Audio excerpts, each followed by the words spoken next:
मनोज कुमार सादलपुर। महोदय, आपने मुझे नियम 50 में स्थगन प्रस्ताव पर बोलने का अवसर दिया, इसके लिए मैं आपका बहुत बहुत आभार प्रकट करता हूं। मेरे विधानसभा क्षेत्र में चूरू जिले में दिनांक 28/2/25 को भारी ओलावृष्टि होने के कारण मेरे विधानसभा क्षेत्र में किसानों का फसल पूर्णतः बर्बाद हो गई। माननीय अध्यक्ष महोदय, मैं सरकार से मेरे विधानसभा क्षेत्र के जैसे देवीपुरा, मिठड़ी, बरासर बड़ा, बिंजास, दंदेऊ, सुल्तान सिंह, मोहन सिंह, हमीरवास, भैंसली, नवा, बांगड़ुआ, भरिंडा, बेवड़, सुलखनिया और खूंडियाबास, रामपुरा, इन गांवों में भारी ओलावृष्टि होने के कारण भारी नुकसान हुआ है।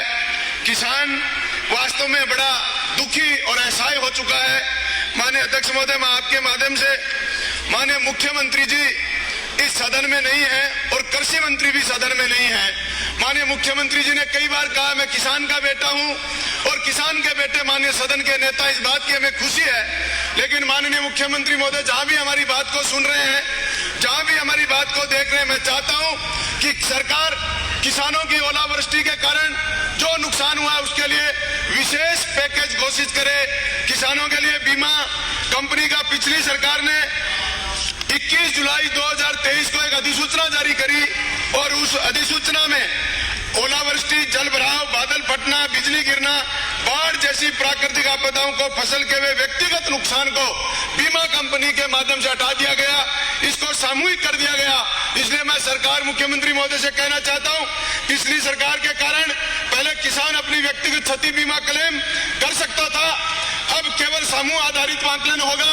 इसलिए इस शर्त को हटाकर सरकार इन किसानों के, मेरे विधानसभा क्षेत्र में किसानों को ओलावृष्टि से जो किसान आत्महत्या करने के लिए मजबूर हो रखे, इतनी 20 से 10 लाख रुपए की फसल बर्बाद हो गई। माननीय अध्यक्ष महोदय, इसलिए मैं सरकार से, माननीय मुख्यमंत्री महोदय से मांग करता हूं कि 12 तारीख को जब रिप्लाई दे तो इन किसानों के लिए विशेष पैकेज घोषित करके विशेष गिरदावरी कराकर मेरे किसानों को ओलावृष्टि से हुए नुकसान का भरपाई करने की कोशिश करें। और बीमा कंपनी की जो शर्त है कि सामूहिक रूप से आकलन किया जाएगा, व्यक्तिगत आकलन किया जाए, क्योंकि ओलावृष्टि किसी सामूहिक रूप से जरूरी नहीं है, खेत खेत में अलग अलग प्रभाव पड़ता है। इसलिए माननीय अध्यक्ष महोदय, मैं सरकार से मांग करता हूं कि मेरे किसानों को मुआवजा दें, विशेष पैकेज घोषित करें।